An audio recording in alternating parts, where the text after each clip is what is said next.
Elena jubile de la joie de vivre de son fils. Il veut qu'elle soit fière de lui.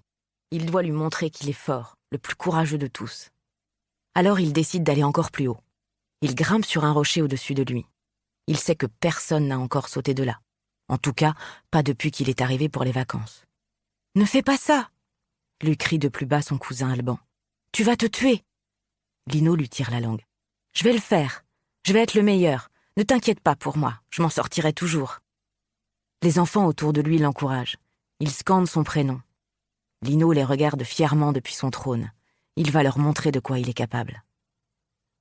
Il se signe, embrasse sa médaille de Saint-Marc qu'il porte autour du cou et lance un dernier regard victorieux à sa mère. Et Lino saute. Il s'envole, pousse des cris d'enfant et entre dans l'eau en provoquant des gerbes tout autour de lui. Il met un temps infini à remonter.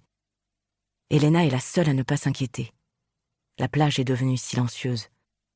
Des vacanciers s'approchent du bord, prêts à aller secourir ce petit garçon qui aurait dû avoir un peu plus froid aux yeux. Quant à sa mère, quelle irresponsable. Paolina lui serre le bras de terreur. Elena, elle, sourit encore et encore. Elle connaît son fils, elle lui fait confiance, et Saint-Marc le protège. Lorsque Lino réapparaît, il est déjà tout près d'elle. Des applaudissements se répandent sur le sable. Il nage un peu plus vite et finit par courir vers elle. Il se blottit contre son ventre. Et Elena pousse des cris de joie. Elle se moque qu'il dégouline d'eau salée, il la rafraîchit. Elle attrape le visage de son fils entre ses mains et le couvre de baisers. « Ti amo, ti amo, ti amo. Anch'io, mamma. » Il se serre un peu plus étroitement contre elle. Il adore la chaleur de sa peau après qu'elle a pris le soleil, et son parfum le rassure. Il est doux, il sent l'été, les vacances. Sa maman est heureuse.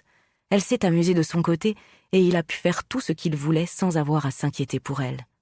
Lui était avec Nona et Maria, des amis de sa mère. Il n'éprouve aucune difficulté à les embobiner pour obtenir ce qu'il veut. Il a l'habitude. C'était déjà comme ça pendant le carnaval.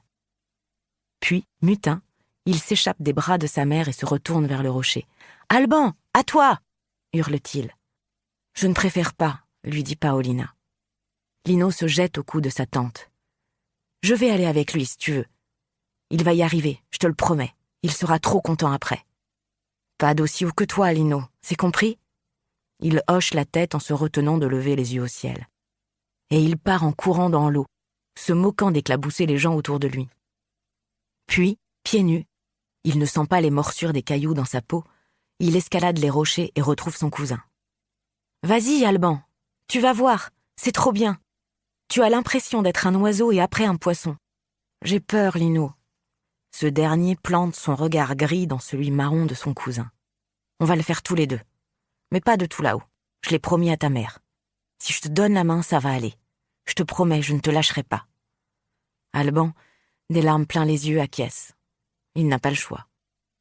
Il ne veut pas passer pour un nul auprès des autres, qui déjà ne lui adressent que très peu la parole et ne s'intéressent qu'à Lino. Et puis sa maman doit être fière de lui. Il sait bien qu'elle s'inquiète pour lui, qu'elle croit qu'il est moins capable. Il doit suivre son cousin, et il lui fait confiance. S'il lui dit qu'il peut réussir, alors il y arrivera. Mais qu'est-ce qu'il a peur! Lino l'attrape et l'entraîne vers le bord du rocher. Il roule des mécaniques et lâche quelques jurons, qui ne sont pas de son âge, à ceux qui osent se moquer d'Alban. Il montre les dents et les autres baissent le regard. Ils savent bien qu'il ne faut pas provoquer le petit Français qui semble bien plus italien qu'eux au sujet du cousin.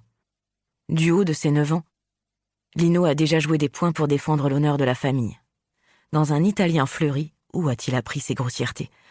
Il leur rappelle que personne n'a sauté d'aussi haut que lui et que la moitié d'entre eux ne l'a pas fait de la hauteur que va défier Alban.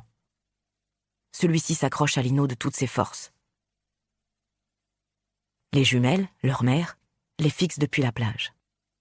Elena sent sa sœur trembler à côté d'elle. Elle lui entoure les épaules. « Ne t'inquiète pas, Lino sait ce qu'il fait. Regarde plutôt comme ils sont beaux. » C'est vrai qu'ils sont beaux dans leur slip de bain et pourtant si différents. Alban est chétif. Il craint le soleil, tandis que Lino a la peau tannée. Ses muscles se dessinent déjà à tel point qu'il pourrait paraître plus âgé. L'un n'ose pas regarder ni sourire.